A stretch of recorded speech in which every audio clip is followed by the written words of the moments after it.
po si Mrs. Leticia Villarga, isa pong retired high school teacher.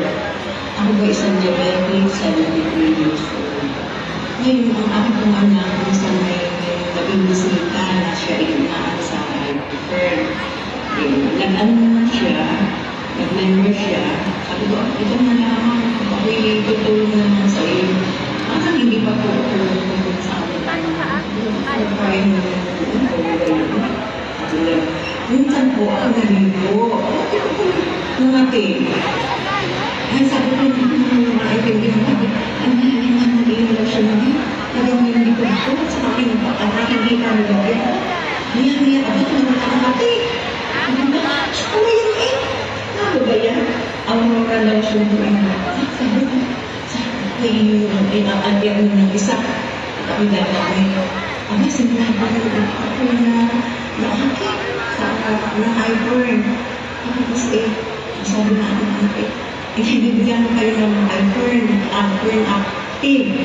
At saka yung trending. Dahil po ang aking dugo, hindi masakit. Hindi ako nakalakad ng ayos. Hindi ako nakalagas kung hindi may talagang sasakyan. Aba, ano kayo ng inunod? Sigurado ka? Ay, marami akong mga maintenance. Baka yung nagkabla ko, okay na yan. Pero okay ka daw, hindi ko sinabi sa akin doktor. Baka hindi kaya, ilatry ko na. Ngayon, aba, mga ibang kakawali.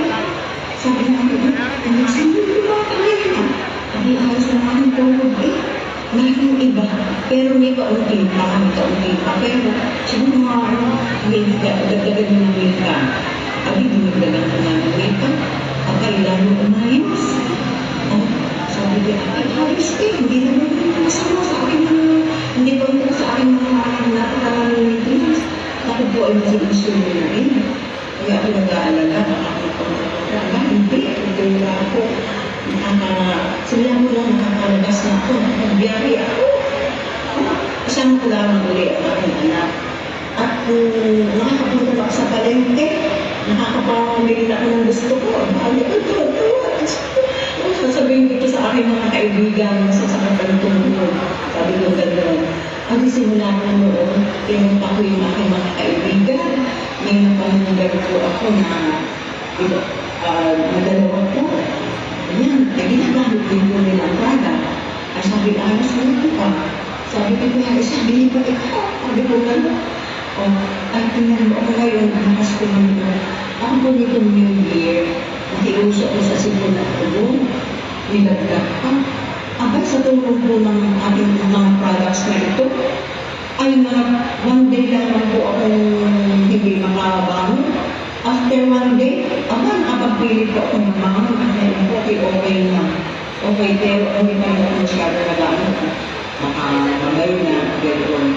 Ayan, pero talaga kung ang aking sakit ng tuhod, ay talagang nakakapag-nakakayat na po rin ako yung sa bahay namin. Nakapagpagayat ng pila, kahit mataas ng hagdan. Tapos yung aming pong kapatid, pinainom ko na rin. Ay, malakas. Malakas ang kapatid ko. Kompleto po ang pinainom sa kanya. Kung ano iniinom ko, iniinom din niya. Ay, nakakagaling. Talagang ako'y sabi ko, bakit na ngayon natin ang eyebrow sa buhay ko? Sana'y ako hindi na nagkagaling. Sabi ko gano'n. Talagang, thank you, eyebrow. Talagang napakalaking bagay nito. Itong mga products na ito sa aking buhay sa ngayon.